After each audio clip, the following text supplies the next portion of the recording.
UGC NET second paper first யூனிட்ல last portion Buddhism.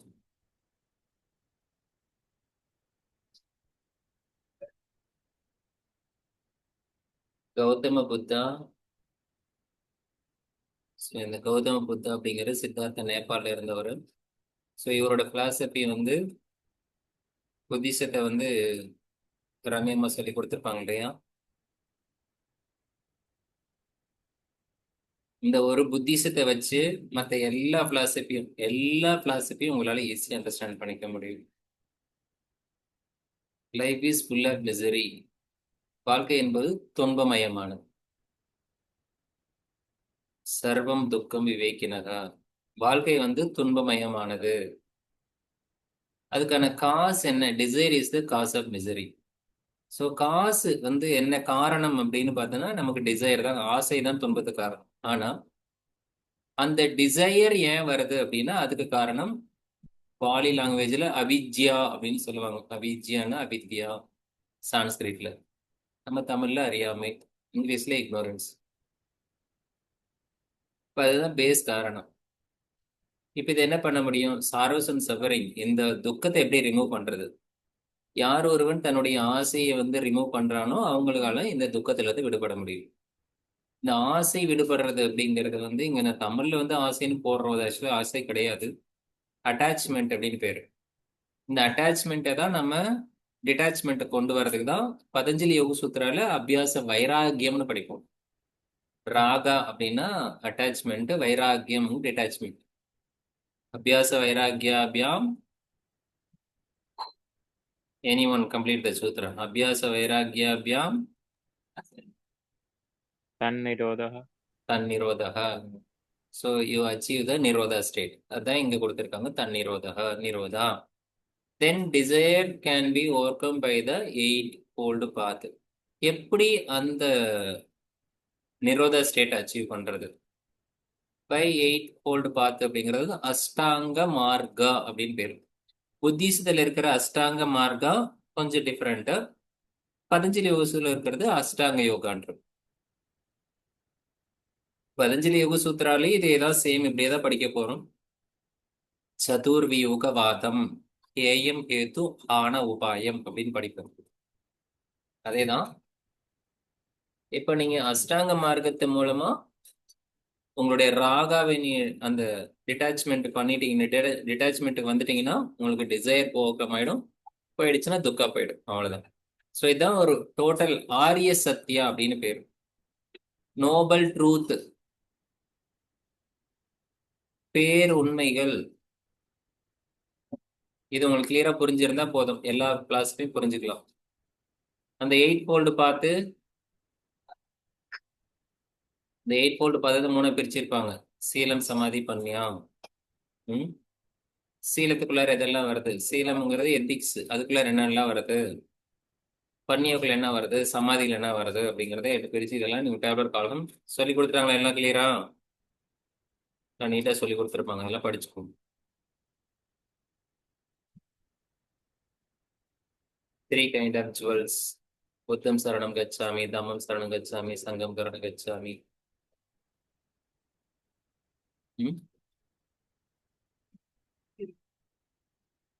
So இது வந்து கச்சாமி அப்படின்னா நாம போய் அடையிறது, நாம சென்று சேர்வது, அதாவது சரண்டர், நான் சரணடைய போகிறேன்.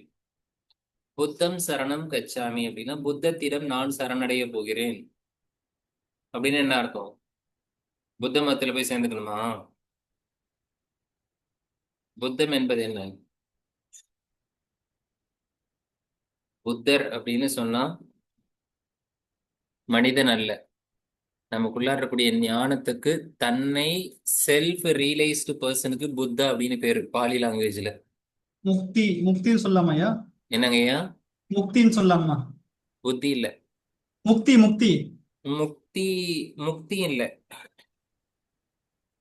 ஞானம். ஞானம் அடைந்த நிலைக்கு வந்து புத்தா அப்படின்னு பேரு. புத்தம் அப்படின்னா அந்த ஞானம் அடைந்த நிலை. அந்த நமக்குள்ள இருக்கக்கூடிய ஞானத்தை, நம்ம கிட்ட இருக்கக்கூடிய ஞானத்திடமே நம்ம சரணடைறோம் அப்படிங்கறதா. ஞானம் எங்கிறது நமக்குள்ளாரதான் இருக்கு. அதுக்குள்ள தம்மம் சரணம் கச்சாமி அப்படிங்கிறது வந்து தர்மா அப்படின்னு சொல்றது அந்த தம்மம் இருக்கு. தர்மா அப்படின்னா அறம். ஸோ எதை ஃபாலோ பண்ணணும் அப்படிங்கறது அந்த குவாலிட்டி. அவங்க வந்து விதிச்சிருக்கிற குவாலிட்டியை வந்து நீங்க ஃபாலோ பண்ணணும், லைஃப் ஸ்டைல். சங்கம் அப்படிங்கிறது என்னன்னா, யாரெல்லாம் இதுக்கு முன்னாடி ஸ்பிரிச்சுவல் அந்த அந்த பாத்துல இருக்காங்களோ அவங்க கிட்ட நீங்க வந்து தொடர்புல இருக்கிறதுக்கு பேரு, போய் சரணடைகிறதுக்கு பேரு இந்த மூணு. சங்கம் சரணம் கச்சாமி. இது மூணுமே இவங்களுடைய ஸ்வல்லு. ரத்னத்திரையா அங்க படிச்சிருப்போம், அதே மாதிரிதான் இங்க.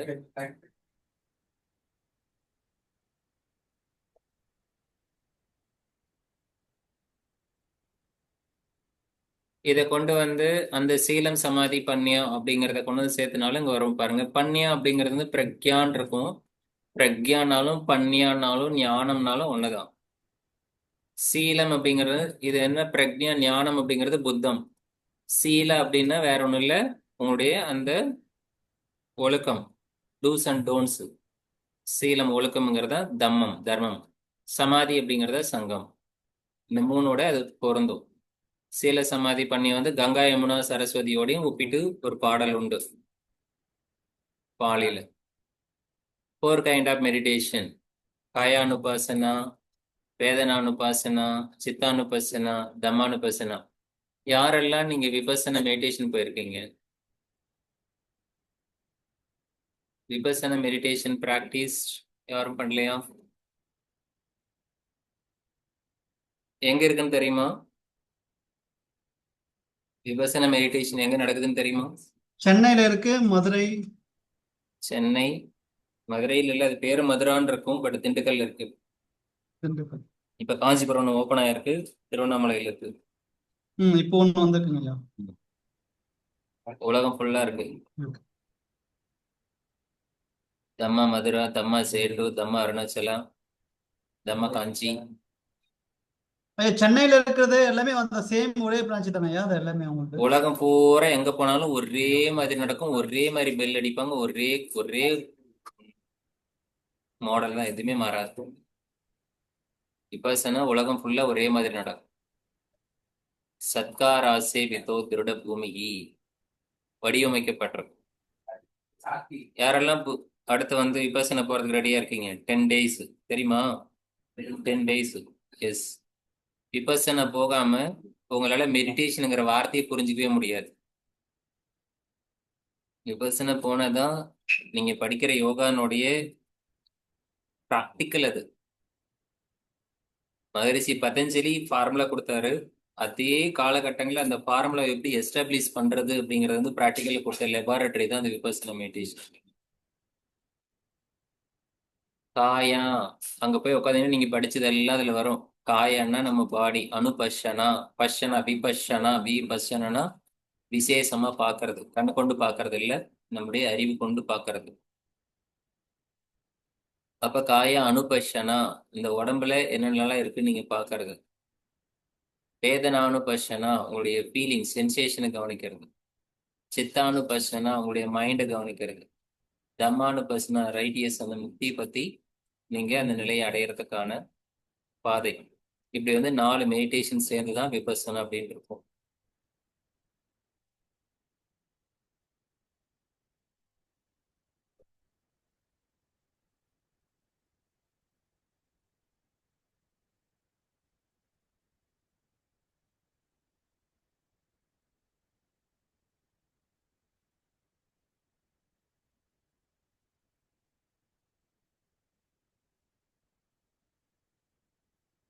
செகண்ட் பேப்பர்ல செகண்ட் யூனிட். செகண்ட் யூனிட்டோட பேர் என்ன நம்ம சிலபஸ்ல?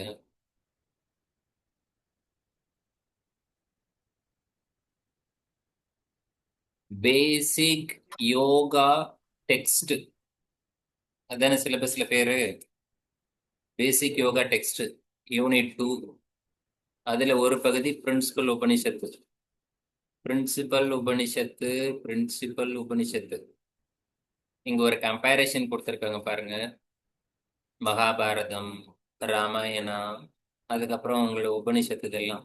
இந்த மகாபாரதம், இந்த பெரிய பெரிய பால்லாம் என்ன அப்படின்னா, மகாபாரதம் 1,00,000 ஸ்லோகம், ராமாயணம் 24,000 ஸ்லோகம். இதெல்லாம் பெருசு. இதெல்லாம் கம்பேர் பண்ணுவது உபனிஷத்துக்கெல்லாம் எப்படி இருக்கு அப்படின்னு தெரிஞ்சுக்கிறதுக்காக, உபனிஷத்தை கம்பேர் பண்றதுக்காக. அப்ப உபனிஷத்துக்கெல்லாம் குட்டி குட்டியா தானே இருக்கு. மகாபாரத ராமாயணம் மாதிரி பெருசாவா இருக்கு. இதுல ரொம்ப குட்டி உபனிஷத்து மாண்டூக்கிய உபனிஷத்து, வெறும் 12 ஸ்லோகம் இருக்கக்கூடியது. 18 ஸ்லோகம் இருக்கிறது ஈசாவாசிய உபனிஷத்து. பெருசா இருக்கிறது சாந்தோக்கிய உபனிஷத்தும் பிரகதாரண்ய உபனிஷத்தும். ம்?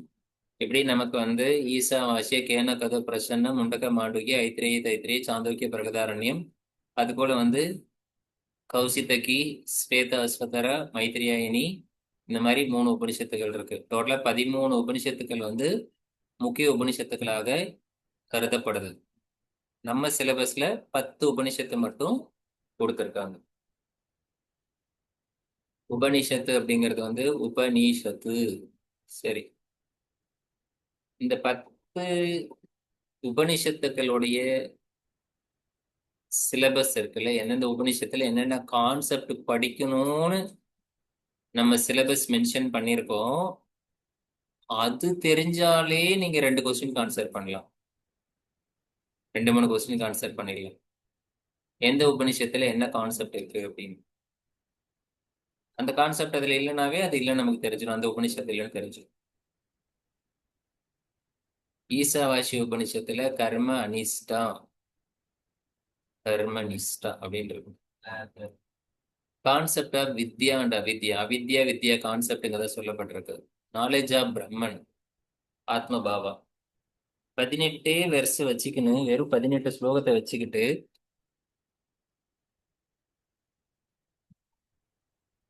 இத்தனையும் சொல்லி கொடுக்குதான்.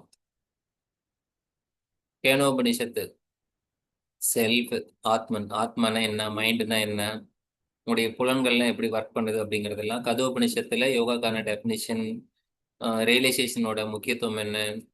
பிரசனோபனிஷத்துல 6 கொஸ்டின், 6 கொஸ்டினுக்கான ஆன்சரு. முண்டகோபனிஷத்துல இந்த உலகம் எப்படி உருவானது, பரவித்யான்னா அபரவித்யான்னா என்ன, தபான்னா என்ன, குரு பக்தின்னா என்ன, அதெல்லாம் இதுல படிக்கிறோம். மாண்டூக்கிய உபனிஷத்துல ஓம்காரம் 4 சிலபல் வச்சுட்டு நம்மளுடைய 4 ஸ்டேட், ஜாக்கிரத அவஸ்தா, சொப்பன அவஸ்தா, இதெல்லாம் படிக்கிறோம். ஐத்திரிய உபனிஷத்துல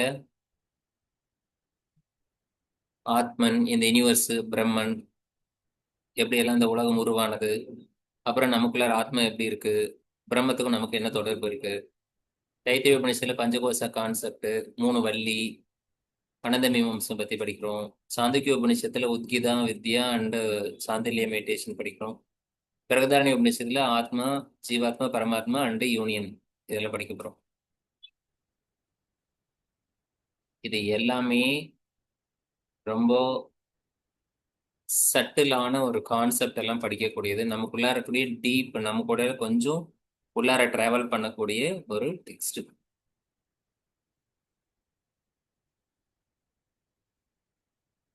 இதெல்லாம் ஃபர்ஸ்ட் யூனிட்லயே இருக்கும், இருந்தாலும் ஒரு நினைவுபடுத்திக்கோங்க. ரிக் யஜுர் சாம தர்மணங்கிறது 4 வேதங்கள். ம்? இந்த 4 வேதங்கள்ல உபனிஷத்துக்கள் வந்து வேதத்தினுடைய இறுதி பகுதி, கடைசி வார்த்தைக்கு மகா வாக்கியம்னு பேரு. என்ன கன்க்ளூட் பண்ணி அது சொல்ல வருது அப்படின்ட்டு, கடைசி வேர்டுன்னா அந்த வேதத்துல கடைசி வார்த்தை இல்ல, அந்த வேதம் எதை கருவா கொண்டு சொல்லுது, எதை மையமா வச்சு சொல்லுது அப்படிங்கிறது, அது பேரு மகா வாக்கியம்னு பேரு. பிரஜான பிரம்மம், அகம் பிரம்மாசி, தத்துவமசி, அயம் ஆத்ம பிரம்மம். ஃபர்ஸ்ட் யூனிட்லி படிச்சோம் தானே இதெல்லாம்? படிச்சோமா சார்? ம், படிச்சோம். ஓகே, பிரஜான பிரம்மம், அகம் பிரம்மாஸ்மி, தத்துவமசி, அயம் ஆத்ம பிரம்மா. இந்த 4 மகா வாக்கியத்துக்கு யாராவது தமிழ்ல கொஞ்சம் சொல்லுங்களேன்.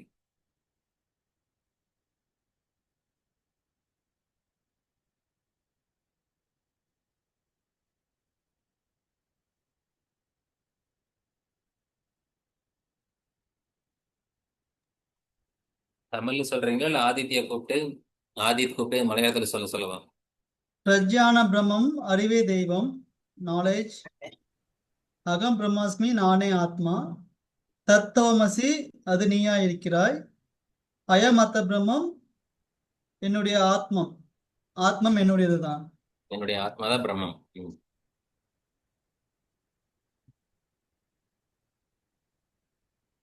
Onam festival wishes Adit. Can you translate in this four Mahavakya in Malayalam? Prajnana Brahmam, Aham Brahmasmi, Tattvamasi, I am Atma Brahma. Okay. Thank you, sir, for the wishes first. பிரஜானம் Brahma, அந்த ஞானம் வந்து நம்ம பிரம்மம்னு தெரியுது. அகம் பிரம்மாஸ்மின்னு வச்சா நம்ம உள்ள இருக்கிறது பிரம்மம் தான். தத்துவமசி, யூ அண்ட் தட் சேம். அகம் உள்ளேயும் வெளியிலும் பிரம்மம் தான். அது தெரிஞ்சிருக்கு தத்துவமசி. You are that and this is also that. It vice versa. அயம் ஆத்மா பிரம்மா, நம்ம ஆத்மா பிரம்மம் தான். அவ்வளவுதான். ஸோ இப்போ எப்படி என்ன கன்க்ளூட் பண்றாங்கன்னா, பிரம்மமும் ஆத்மாவும் ஒண்ணுதான், நாம தான் அது அப்படின்னு சொல்றது. நீங்க வேற இல்ல, உங்களுடைய ஒரிஜினல் ஸ்வரூபமே கடவுள் தான், பிரம்மம் தான் அப்படின்னு சொல்றது தான் இந்த வார்த்தைகள் தான். ஃபர்ஸ்ட் வந்து காமனா சொல்றாங்க.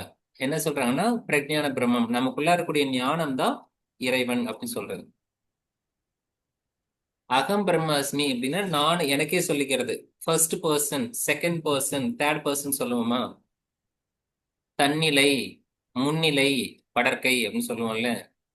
நமக்கு நாமளே சொல்றது, பக்கம் இருக்கிறவங்க சொல்றது, தூரத்துல இருந்து சொல்றது. அகம் பிரம்மாஸ்மி, நானே பிரம்மாவாக தான் இருக்கேன் அப்படின்னு நானே சொல்லிக்கிறது. தத்துவமசி, நீ அதுவாக இருக்கிறாய், இன்னொருத்தரை பார்த்து நாம சொல்ற மாதிரி. அயம் ஆத்ம பிரம்மம், என்னுடைய ஆத்மா தான் பிரம்மமாக இருக்கிறது அப்படின்னு சொல்றது. எப்படி பார்த்தாலும் எல்லாமே ஒரே கான்செப்ட் தான். ஸோ அத்வைதம், மகா வாக்கியம் கன்க்ளூட் அஸ் அத்வைதம். இது சம்ஹிதா, பிராமணா, அரண்யகா, உபனிஷத்து எல்லாம் தெரியும். ஒரு சின்ன கான்செப்ட் மட்டும் நான் சொல்லி கொடுக்குறேன், அதை மட்டும் நீங்க புரிஞ்சுக்கிறதுக்கு ட்ரை பண்ணுங்க. அதை வச்சு படிச்சீங்கன்னா புரிஞ்சிடும். இந்த பரமாத்மா, ஜீவாத்மா, அகம் பிரம்மாஸ்மி இதெல்லாம் புரிஞ்சுக்கிறதுக்கு உங்களுக்குலாம் சில வார்த்தைகள் ஈஸியா புரிஞ்சுக்கிறதுக்கு. சங்கீதாம்மா, நீங்க வந்து ஒய்சிபி கிளாஸ்ல கேட்டுட்டு இருந்தீங்க தானே? நீங்க முன்னாடி வந்தீங்கன்னு தெரியல, எப்போ வந்தீங்கன்னு தெரியல. ஆத்ம ஞானம் எப்படி சொல்லி கொடுத்தா உங்களுக்கு? வந்திருந்தீங்களா? நீங்க பேசுறதே கேட்கல.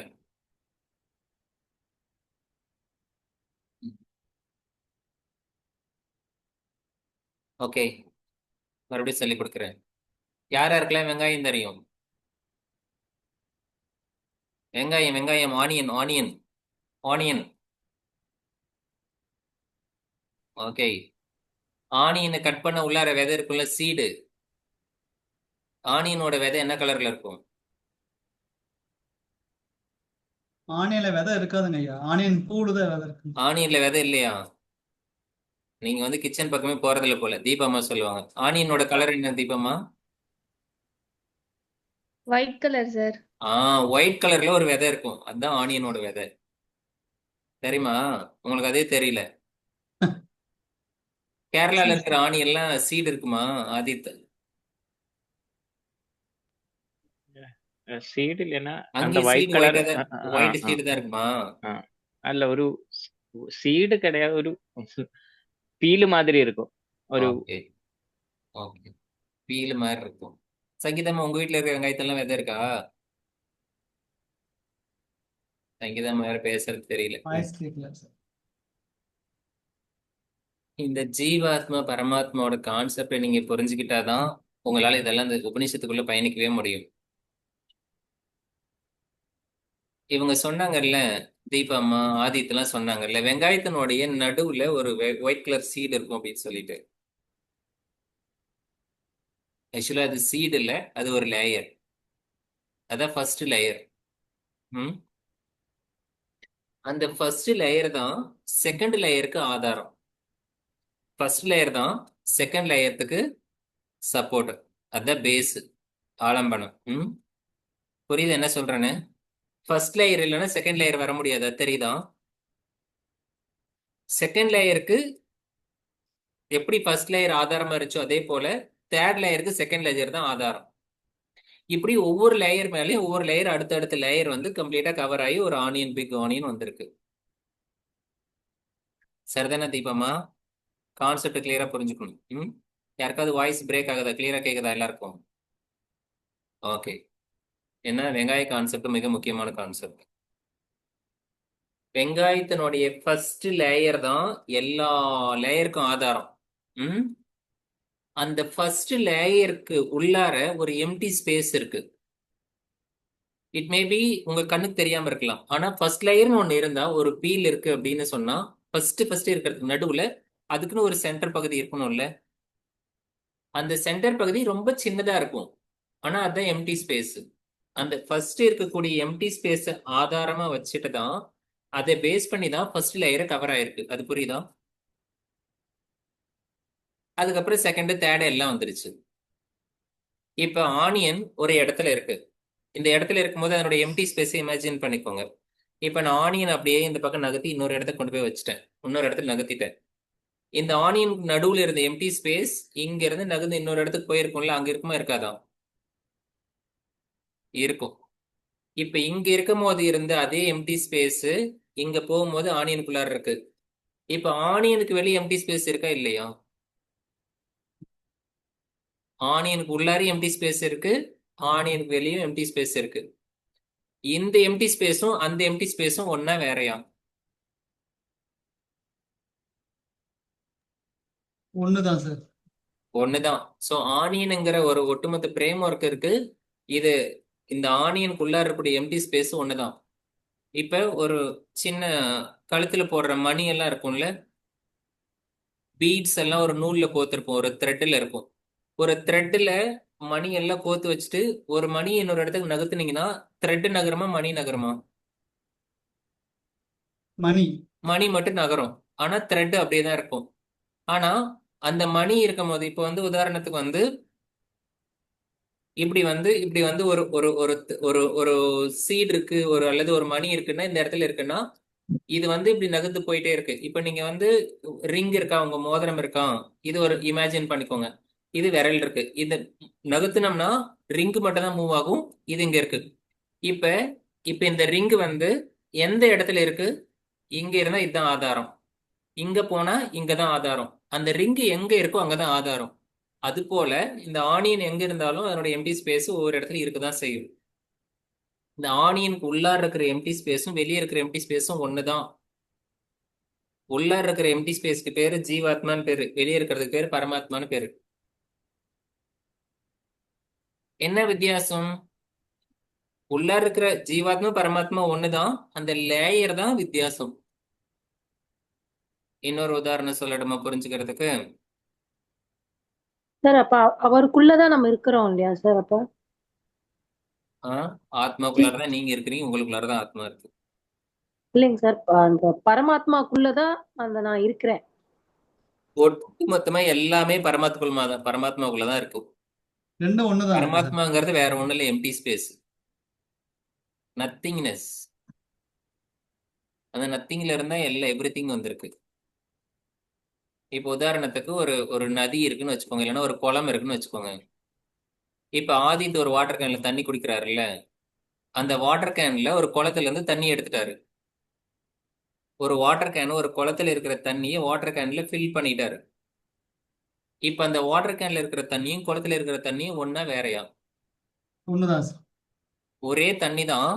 ஆனா குளத்துல இருக்கிற தண்ணி கண்டிப்பா வாட்டர் கேன்ல இல்ல. வாட்டர் கேன்ல வந்து அந்த வாட்டர் கேனுக்குள்ள இருக்கிற தண்ணியோட ஷேப் வேற, குளத்துல இருக்கிற தண்ணியோட ஷேப் வேற. கரெக்டா? அங்க தண்ணி நிறைய இருக்கு, அது அது குளத்துல ஃபில் ஆயிருக்கு. இது வாட்டர் கேனோட ஷேப்புக்கு தகுந்த மாதிரி உள்ளார அடாப்ட் ஆயிருக்குது. சரிதானே? இப்ப இந்த வாட்டர் கேனை டைட் பண்ணி, தண்ணி ஃபில் ஆயிருக்கிற வாட்டர் கேனை டைட் பண்ணி எடுத்து அந்த குளத்துக்குள்ளார போட்டுறாரு. அந்த குளத்துக்குள்ளார போட்டதுக்கு அப்புறம் குளத்துல இருக்கிற தண்ணிக்கும் வாட்டர் கேன்ல இருக்கிற தண்ணி ரெண்டு ஒண்ணுதான். ஆனா ரெண்டு தொடர்பு படுத்திக்க முடியாது. கரெக்டா? நடுவுல என்ன இருக்கு? Water can, plastic. வாட்டர் கேனோட அந்த லேயர் இருக்கு. இப்ப இமேஜின் பண்ணி பாருங்க, வாட்டர் கேனோட லேயர்ல மேல் பக்கம் வாட்டர் கேன் ஃபுல்லா எதனால ஆயிருக்கு அப்படின்னா சுகர் சுகர் இருக்குல்ல, நம்ம சுகர் அல்லது உப்பு, இந்த மாதிரி ஏதோ ஒரு சால்ட்னால உருவானது அந்த வாட்டர் கேன். கொஞ்ச நேரம் அந்த தண்ணியில இருந்தா அந்த வாட்டர் கேன் வந்து என்ன ஆகும், டிசால்வ் ஆயிடும். டிசால்வ் ஆயிடுச்சுன்னா அந்த தண்ணி என்ன ஆகும், கலந்துரும். வாட்டர் கேன்ல இருக்கிற தண்ணி குளத்தோட தண்ணியோட கலந்துக்கும். ஆல்ரெடி அந்த தண்ணி ஒன்னே தான். இப்ப அந்த லேயர் டிசால்வ் ஆச்சுன்னா அது கூட மெர்ஜ் ஆயிடும். இப்ப இந்த ஜீவாத்மா அப்படிங்கிறது இந்த பிசிக்கல் பாடி அப்படிங்கிறதுக்குள்ளார உள்ளார ஒரு பிரேம் ஒர்க்குள்ளார இருக்கு. இந்த பாடி ரிமூவ் ஆச்சுன்னா அந்த ஆத்மா வந்து அதோட கலந்துக்கும். இப்ப இமேஜின் பண்ணி பாருங்க, அந்த வாட்டர் கேனு ஒரு சுகர் அல்லது ஒரு சால்ட்னால ஆன லேயர், அது உள் பக்கம் ஒரு பிளாஸ்டிக் கவர் இருக்கு, ஒரு பிளாஸ்டிக் லேயர். இந்த வாட்டர் கேன் கரைஞ்சு பிறகும் அந்த பிளாஸ்டிக் லேயருக்குள்ளார தண்ணி கவர் ஆயிருக்கு. தண்ணி வந்து பார்த்தா ரெண்டு மெர்ஜான மாதிரி இருக்கு, ஆனாலும் அந்த பிளாஸ்டிக் அந்த லேயருக்குள்ளார இருந்து தண்ணி வந்து கலக்க முடியல. அந்த லேயருக்கு பேர் தான் நம்முடைய கர்மா, வினைப்பதிவு, கர்மாசயம், ஆவரணம். அது அந்த தண்ணி உள்ளார இருந்தாலும் குளத்துல கலக்க விடாது. அது அப்படியே உருண்டுட்டு இருக்கும், இன்னொரு பிறவி எடுக்கும். அது அப்படியே பாசி பிடிச்சி இன்னொரு உருவம் எடுக்கும். அந்த வாட்டர் கேனு கரையிறது தான் இந்த பாடி டிசப்பியர் ஆகிறது. வெளியே இருக்கிற தண்ணி தான் பரமாத்மா, உள்ளார இருக்கிற தண்ணி தான் ஜீவாத்மா. நடுவுல எந்த கர்மாவும் இல்லைன்னா பியோரா எல்லாம் கிளியரா கரைஞ்சிருச்சுன்னா ரிமைன் இருக்கிற உள்ளார இருக்கிற ஆத்மாவும் வெளியே இருக்கிற ஆத்மாவும் ஒண்ணுதான், ரெண்டும் மெர்ஜ் ஆகும். இதுக்கு பேர் தான் யோகான்னு பேரு. அப்ப நம்ம யோகா பிராக்டிஸ்னால என்ன பண்ண போறோம், நம்ம கர்மாவை ஃபுல்லா ரிமூவ் பண்ண போறோம். நம்மளுடைய ஞானத்தால இந்த உடல் நாம் அல்ல. அந்த சுகர் எப்படி கரையுதுன்னு நினைச்சு கரைக்கிறது, விச் மீன்ஸ் கரையிறதுன்னு என்னன்னா நம்மளுடைய டிட்டாச்மெண்ட். இந்த உடல் நாம் அல்ல, மைண்ட் நாம் அல்ல, நம்மளுடைய ஞானம் அறிவு எல்லாம் நாம் அல்ல.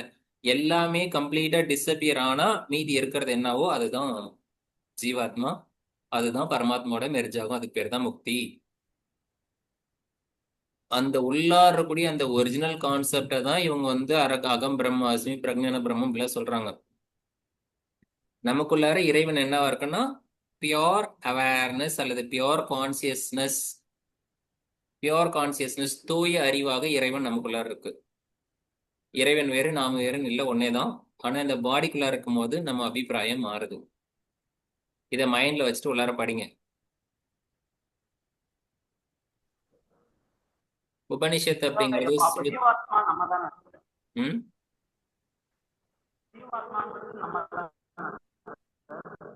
இல்ல, வாய்ஸ் கிளியரா இல்லை. எனக்கு மட்டும்தான் இல்லையா, உங்களுக்கு யாராவது? யாரோட வாய்ஸ்? முகேஷோட வாய்ஸா? ஜீவாத்மா, எஸ் சார், ஜீவாத்மான்றது வந்து நம்ம தான். நம்ம வந்து பரமாத்மாவோட மெர்ஜ் ஆகிறோம், அதானே சார்? ஆமா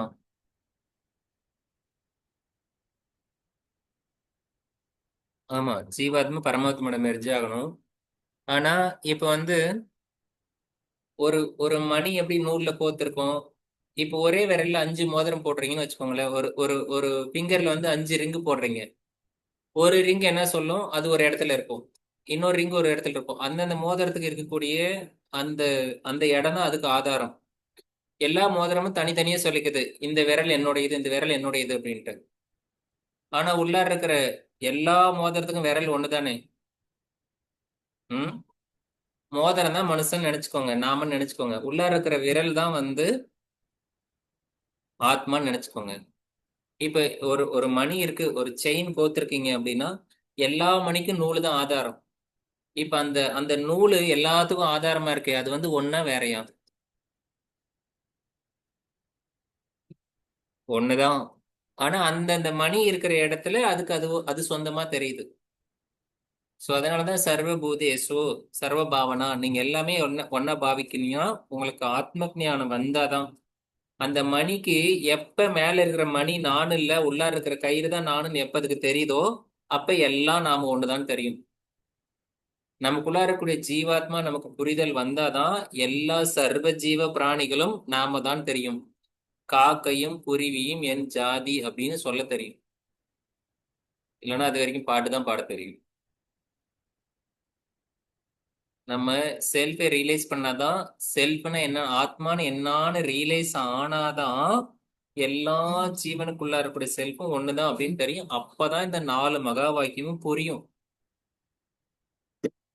அது வரைக்கும் வார்த்தையை பிடிச்சு தொங்கிட்டு இருக்கோம். உபனிஷத்து அப்படிங்கிறது வந்து ஒரு ஸ்ருதி பிரஸ்தானம். வேதங்களும் உபனிஷத்துக்கள் மட்டும் ஸ்ருதி பிரஸ்தானம், மீதி எல்லாம் ஸ்மிருதி மத்தது கீழே வந்துடும். இது வந்து உபதேச பிரஸ்தானம்னு சொல்லுவோம். பகவத்கீதை ஸ்மிருதி பிரஸ்தானம், பிரம்மசூத்திர நியாய பிரஸ்தானம் சொல்லுவோம். இதெல்லாம் பிரஸ்தான திரையத்தில் நம்ம ஏற்கனவே படிச்சது. இந்த உபனிஷத்துக்கள் இதனுடைய வேலை எல்லாம் என்ன? இந்த 3 தான். ஜீவா, ஜெகத்து, ஈஸ்வரா. ஜீவன்னா என்னது? யாரு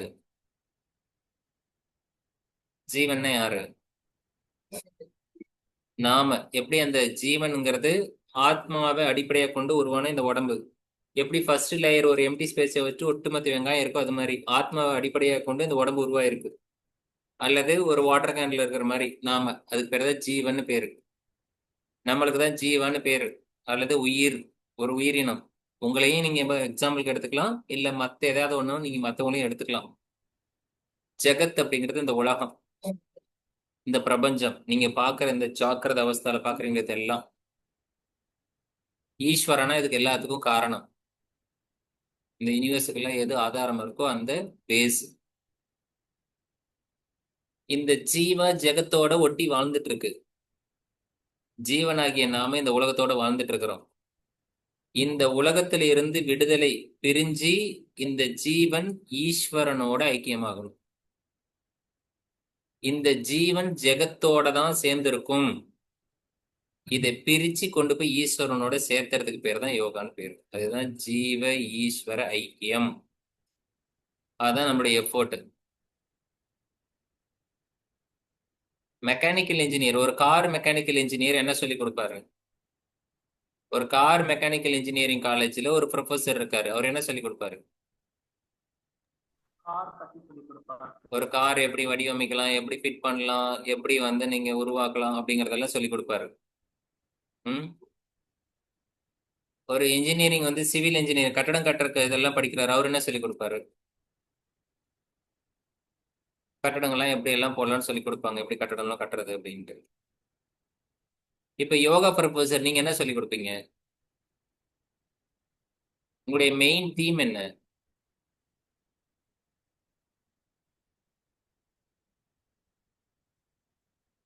டாக்டர் இருக்காருல்ல, டாக்டர் படிக்கிறாரு, 5 வருஷம் எம்பிபிஎஸ் படிக்கிறாரு. அவர் படிச்சுட்டு வந்து என்ன பண்ணுவாரு? சார் யோகா ப்ரொஃபஸர் வந்து நீ யாருன்னு புரிய வைப்போம் சார். அவர் வைத்தியம் பண்ணுவாருல்ல, அது மாதிரி இங்க யோகா ப்ரொஃபஸருக்கு என்ன வேலைன்னா, இந்த ஜீவனை என்னன்னு தெரிஞ்சு, ஜெகத்துன்னு என்னன்னு தெரிஞ்சு, இந்த ஜெகத்துக்கிட்ட இருந்து ஜீவனை பிரிச்சு கொண்டு போய் ஈஸ்வரன் கிட்ட ஐக்கியமாக்குறது தான் உங்களுடைய வேலை.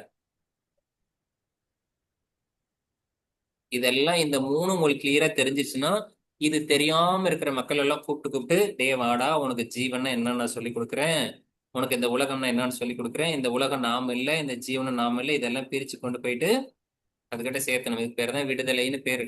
எதுகிட்டது விடுதலை? ஆக்சுவலா யோகா அப்படின்னா நம்ம ஜாயின் அப்படின்னு சொல்றோம். எதோட ஜாயின்? அந்த பக்கம் பரமாத்மாவோட ஜாயின். பரமாத்மாவோட ஜாயின் ஆகணும்னா இந்த பக்கம் தான் நீங்க விடணும். விட்டாதான் பரமாத்மாவோட மெர்ஜ் ஆகும். உலகத்தை விட்டாதான் பரமாத்மா கிட்ட போக முடியும். இன்னொன்னு சொல்லலாமா? ஒரு ஆத்துல நீங்க ஒரு படகு வச்சிருக்கீங்க, ஒரு சின்ன போட்டு படகு பரிசல் வச்சிருக்கீங்க. அது ஒரு துடிப்பு, அது என்ன துடுப்பா, ஒரு கையில வச்சு போட்டிருப்போம்ல, அதை வச்சு நீங்க அந்த பரிசல வந்து ஒரு டைரக்ஷன்ல நீங்க மூவ் பண்ணலாம். கேரளாலாம் ஒரு காம்படிஷன் வைப்பாங்களா, அந்த காம்படிஷனுக்கு பேர் என்ன? என்ன ஆதித் அந்த காம்படிஷனுக்கு பேரு? வள்ளங்களி, போட் ரேஸ். ஆமா, இல்ல நிறைய பேர் ஒரே போட்ல உட்காந்துட்டு வேக வேகமா பண்ணுவாங்கல்ல, அந்த மாதிரி. அந்த மாதிரி ஒரு போட்ல நீங்க பயணம் பண்ணிட்டு இருக்கீங்க. பின்னாடி ஒரு நல்ல ஒயிட் கலர்ல, ஒரு பியோர் ஒயிட்ல நல்ல பளபளன்னு ஒரு போட் வருது. அதுல என்ஜின் இருக்கு, மோட்டர் ஃபிட் பண்ண ஒரு போட் வருது. இதுல நீங்க கையில நகர்த்தி நீங்க 3 hours போறத 2 minutesல போயிடலாம். அல்லது 5 மினிட்ஸ்ல போயிடலாம். அப்படி ஒரு ஸ்பீட்ல வரக்கூடிய ஒரு போட் இருக்கு. இப்ப நீங்க அதுல பயணிக்கணும், உங்களுக்கு அது வேணும். இப்ப அந்த போட் உங்க பக்கத்துல வந்து நிக்குது. உங்க பழைய போட் இருக்கு, நீங்க பழைய போட்ல கை பிடிக்க அந்த கையில துடுப்பு போடுற போட் இருக்கு. இன்னொன்னு வந்து மோட்டரோட போட் இருக்கு. உங்களுக்கு மோட்டரோட போட் வேணும். இப்ப என்ன பண்ணலாம், இதுல ஒரு கால் வச்சுக்கலாம், அதுல ஒரு கால் வச்சுக்கலாம். ஏன்னா இது வந்து என்னுடைய பழைய போட், இது என்னோட தான், இது என்னால விட முடியாது. அதே போல மோட்டரோட போட்டும் வேணும், அதுல கால் வச்சுக்கிட்டோம். இப்ப ரெண்டும் இயக்குறோம், என்ன ஆகும், மோட்டரோட போட்டை ஸ்டார்ட் பண்ணி விட்டுட்டோம். பழைய போட்ல இருந்து நீங்க மோட்டருக்கு ஷிஃப்ட் ஆகணும், இல்லைன்னா பழசிலே பயணிக்கணும். இதுல ஒரு கால் அதுல ஒரு கால் வச்சு என்ன ஆகும், ம் கப்பல் கவுந்துருமா? ம் கப்பல்லாம் கமராது, உங்களை தான் கமுத்து விட்டு போயிடும். ஸோ இந்த உலகத்தில் இருக்கிற மக்கள் எல்லாம் அப்படிதான் இருக்காங்க. அவங்க எல்லாம் வந்து இதுல இருந்து விடுபட்டு அதுக்கு ஷிஃப்ட் ஆகணும். இந்த உலகத்துல இருந்து கைத்தொழில் படகுல இருந்து நீங்க மோட்டார் பைக் படகுக்கு வாங்க அப்படிங்கிற மாதிரி இந்த உலகத்துல இருந்து நீங்க விடுதலை அடைஞ்சாதான் அந்த பக்கம் ஈஸ்வரன் கிட்ட ஐக்கியமாக முடியும். இதுதான் இந்த உபனிஷத்துங்கள்லாம் இதுதான் சொல்லிக் கொடுக்க போது. எல்லா தரிசனங்களும் இதுதான் சொல்லிக் கொடுக்குது. இதுக்குதான் நீங்க ப்ரொஃபஸர் ஆக போறீங்க. அப்படின்னா உங்களுக்கு என்ன தெரியும்னா, இந்த ஜீவனை பத்தி கிளியரா தெரியணும், இந்த ஜெகத் இந்த உலகத்தை பத்தி கிளியரா தெரியணும், ஈஸ்வரா பத்தி தெரியணும். இந்த மூணையும் கிளியரா சொல்லி கொடுக்கிற ஒரே டெக்ஸ்ட் உபனிஷத் தான். மூலம், பேஸ், ஃபார்முலா எங்க இருக்குன்னு அங்கதான் இருக்கு.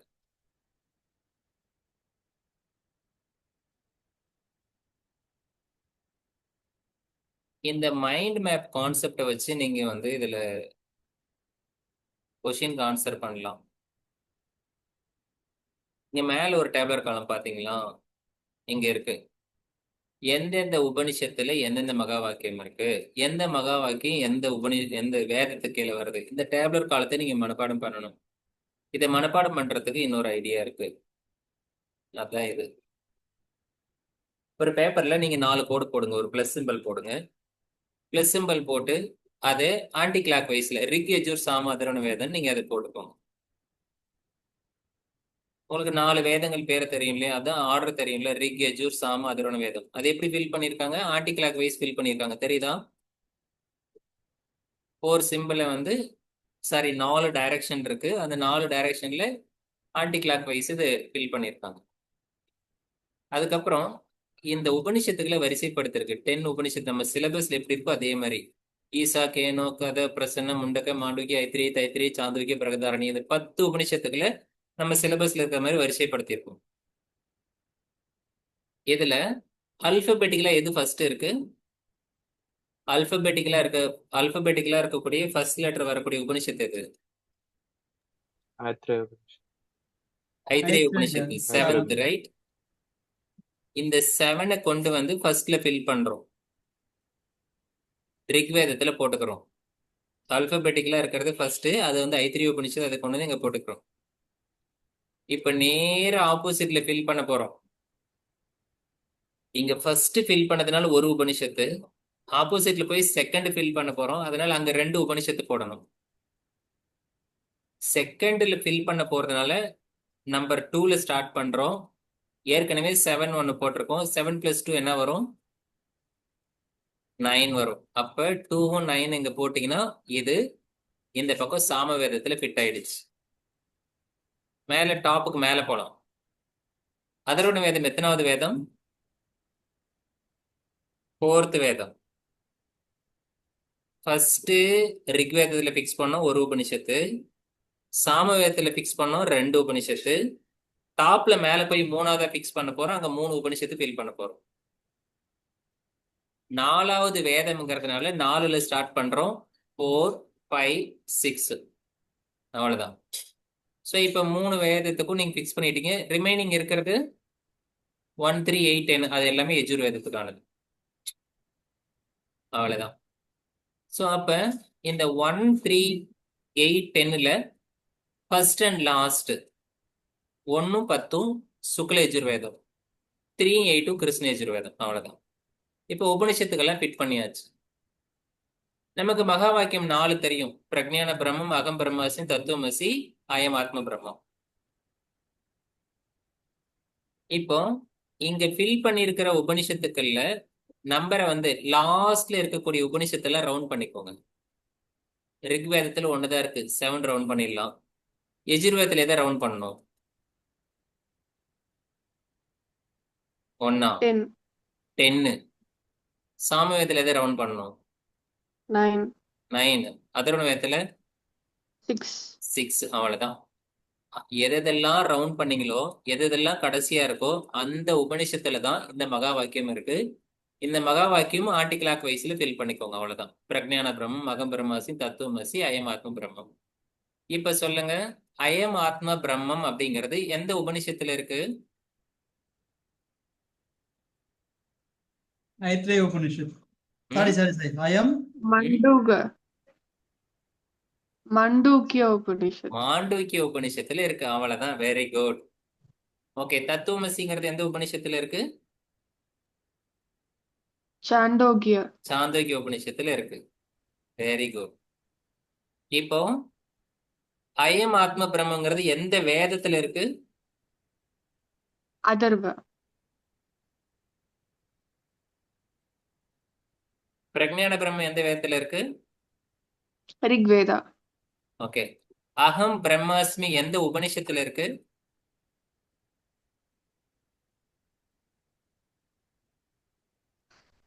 பிரக்ஞா பிரகதாரண்யக உபனிஷத். பிரகதாரண்ய உபனிஷத்து, ஈசாவாசிய உபனிஷத்து, கேனோபனிஷத்து, கதோபனிஷத்து, பிரசனோபனிஷத்து, முண்டகோபனிஷத்து, மாண்டூக்கிய உபனிஷத்து, ஐத்திரிய உபனிஷத்து, தைத்திரிய உபனிஷத்து, சாந்தோக்கிய, பிரகதாரண்யம். ஈசாவாசி கேன கதை பிரசன்ன, ஒரே வார்த்தையை சொல்லிடுங்க. ஈசாவாசி கேன கதை பிரசன்ன, முண்டக, மாண்டூக்கிய, ஐத்திரிய, தைத்திரிய, சாந்தோக்கிய, பிரகதாரண்யம். 3 வார்த்தையில அந்த 10 உபனிஷத்தும் வரிசைப்படுத்திடலாம். இந்த மைண்ட் மேப்பை போட்டு வச்சுக்கிட்டீங்கன்னா 2 தடவை 3 தடவை ஒரு பேப்பர் எடுத்து சும்மா சும்மா போட்டு பாருங்க. எக்ஸாம்ல கண்டிப்பா டைம் எல்லாம் நமக்கு அங்க கன்ஃபியூஸ் ஆகும்.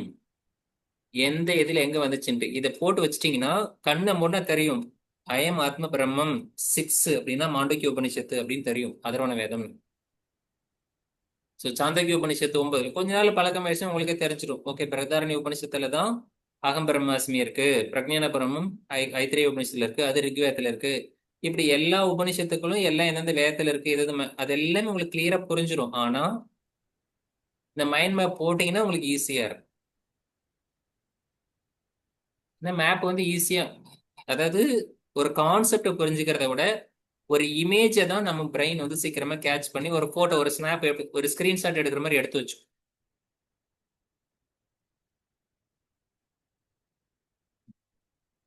இந்த உபநிஷத்துல எல்லாம் என்ன இருக்குன்னா, இந்த மாதிரி வந்து மோனிஷம் அப்படிங்கிறது வேற ஒன்றும் இல்லை. ஐடியாலிஸ்டிக் ஆஃப் மோனிசம்ங்கிறது அத்வைத பிலாசபி. பிரம்மம், ஆத்மாவும் பிரம்மமும் ஒண்ணுதான் அப்படிங்கிற கான்செப்ட். மாயா அவித்யா பத்தி சொல்லிக் கொடுக்க போகுது, பஞ்சபூதங்கள் சொல்லிக் கொடுக்குது, பஞ்ச கோஷங்கள் சொல்லிக் கொடுக்குது, பர அபர வித்யா சொல்லிக் கொடுக்க போகுது, 4 ஸ்டேட் ஆஃப் செல்ஃப் ரியலைசேஷன். இது ஒவ்வொரு உபனிஷத்துக்களும் ஒவ்வொரு விஷயங்களை வந்து சொல்லிக் கொடுக்குதுங்கிறதா இங்க தனித்தனியா கொடுக்கப்பட்டிருக்கு.